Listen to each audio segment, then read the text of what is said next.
शाळेच्या परीक्षा झालेल्या आहेत आणि आता लागलेल्या आहेत उन्हाळी सुट्ट्या. प्रत्येक पालकाला हेच वाटतं ना, की माझ्या मुलाने आताही अभ्यासच केला पाहिजे. अभ्यास केला पाहिजे म्हणजे मूल खरंच अभ्यास करणार आहे का? नाही, मुलाचा अभ्यास झाला पाहिजे. कसा? तर आपण घेऊन आलेलो आहोत, की विद्यार्थ्यांनी अभ्यास कसा करावा त्याचा पहिला दिवस आहे.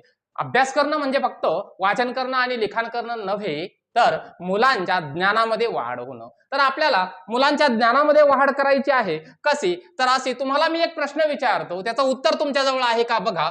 उन्हाळ्याच्या दिवसात फुलांनी फुलणाऱ्या 5 वनस्पतींची नावे सांगा आणि आपण डोकं खाजवायला सुरुवात करतो. एखाद दुसरं झाड आपल्याला आठवतं, ते म्हणजे सध्या दिसणारं गुलमोहर. पण पटपट जर विचारलं आपल्याला 5 अशा वनस्पतींची नावं सांगा की जी उन्हाळ्याच्या दिवसामध्ये सुद्धा फुलतात, तर आपल्याला पटपटही सांगता आली पाहिजेत. गुलमोहर फुलतो सर, चाफा फुलतो, कैलाशपती फुलते, पुडा फुलतो आणि तामन सुद्धा जे आहे ते या दिवसामध्ये फुलत असतं. किंवा सोनमोहर आहे, तो सुद्धा या दिवसामध्ये फुलत असतो. अशी एक यादी आपल्याकडे तयार झाली पाहिजे. म्हणजे विद्यार्थ्यांना जर समजा त्यांच्या शाळेतून एखादा प्रश्न दिला असेल की यामध्ये आपल्याला गृहपाठ पूर्ण करायचा आहे, उन्हाळी गृहपाठ पूर्ण करायचा आहे, त्यामध्ये अशा स्वरूपाचे प्रश्न मुद्दामून मुलांच्या बुद्धिमत्तेला चालना देण्यासाठी विचारले जातात आणि त्यावर मुलांनी काम करावं अशी शिक्षकांची अपेक्षा असते. आपण एक फुलाचं घेतलेलं आहे, इथे प्राण्यांचंही असू शकतं किंवा विद्यार्थ्यांच्या बुद्धिमत्तेला चालना देणारही असू शकतं. तर नमस्कार, स्वागत आहे तुमचं केकेट ऑफ एज्युकेशन या चॅनलवरती. आणि आपण अशाच काही गोष्टी आपल्या मुलांसाठी इथे या आपल्या चॅनलवरती घेऊन येणार आहोत. तर बघा, ही झाली वेगवेगळ्या वनस्पतींची, उन्हाळ्यात फुलणाऱ्या वनस्पतींची नावं. त्यापैकी एक वनस्पती आपण निवडणार आहोत. नक्कीच तुम्हाला माहिती आहे, तुमच्या आसपास आहे आणि तुम्ही लगेच ती ओळखणार आहात. गुलमोहर. गुलमोहर तुमच्या दारामध्ये असेल किंवा रस्त्याने प्रवास करत असताना तुम्हाला रस्त्याच्या कडेला गुलमोहराची झाडं दिसत आहेत. आज जर आपण त्याचं निरीक्षण केलं तर गुलमोहराचं झाड दिसतं कसं? पानं अजिबात नाहीयेत फुलांनी, मात्र गुलमोहर पूर्णपणे काय झालेला आहे? लाल भडक झालेला आहे.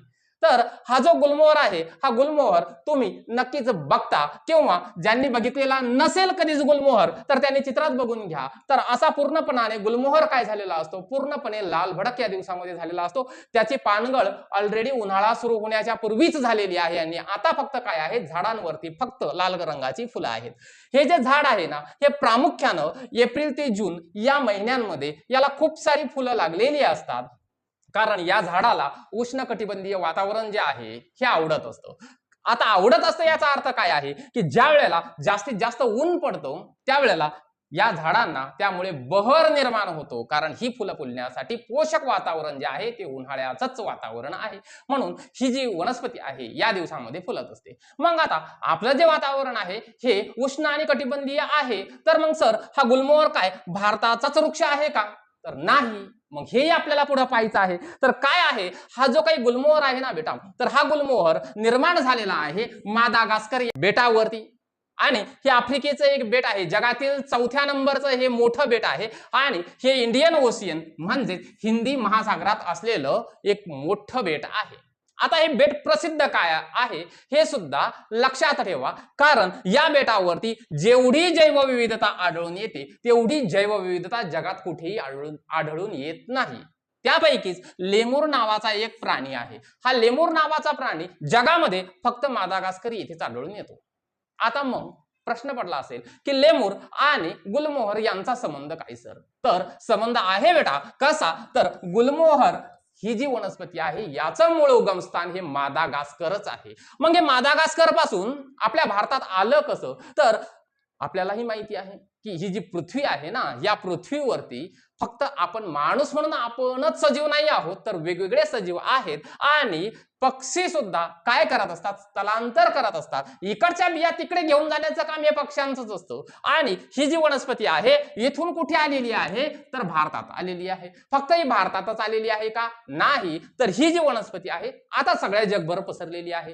गुलमोहर काही फक्त भारतातच दिसून येत नाही, तर जगातल्या बहुतांशी उष्णकटिबंधीय देशांमध्ये गुलमोहर ही वनस्पती आपल्याला दिसून येते. येतंय लक्षात? म्हणजे मूळ उगम कुठे आहे? तर मादागास्कर या देशामध्ये आहे. पण मादागास्करचं जे झाड आहे ते आमच्या कुठं आलं? भारतातही आलं. हा भारतातला म्हणजे आपल्या महाराष्ट्रातला फोटो आहे की रस्त्याच्या कडेला असे गुलमोहर सध्या आपल्याला फुललेले दिसून येत आहेत. बघा, हे आपल्याला काही गोष्टी माहित असणं गरजेचे आहेत. काही अमेझिंग फॅक्ट्स आहेत या गुलमोहराच्या, त्या नक्कीच विद्यार्थ्यांनी लक्षात ठेवा. तुम्हाला हे कुठेतरी कामाला येणार आहे. तर बघा, गुलमोहर या वनस्पतीचं मूळ उगमस्थान जरी मादागास्कर आहे हे आपण पाहिलेलं आहे. पण एक गोष्ट अशी आहे की आता जगातले सगळ्यात जास्त गुलमोहराची झाडं कुठं आहेत तर भारतामध्ये आहेत.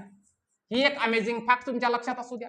त्यानंतर गुलमोहर ही वनस्पती जी आहे ना ही आपली भारताची राष्ट्रीय राजधानी दिल्ली याचा राज्यवृक्ष आहे. बघा उगम मादागास्कर मध्ये आहे पण मात्र दिल्लीचा राज्यवृक्ष काय आहे तर गुलमोहर हे झाड आहे. त्यानंतर गुलमोहर या वनस्पतीस आता सगळी लाल लाल केशरी रंगाची फुलं असतात ना त्यामुळे त्यालाच काय म्हटलं जातं तर फ्लेम ट्री असं सुद्धा त्याला म्हटलं जातं. आणि सगळ्यात महत्वाची गोष्ट मग सर याची प्रसिद्धी फक्त मादागास्कर आणि भारतापुरतीच आहे का तर निश्चितच नाही बेटा. तर फ्रेंच लोक या गुलमोहराच्या झाडाला काय म्हणतात तर स्वर्गाचं फुल असं म्हणत असतात.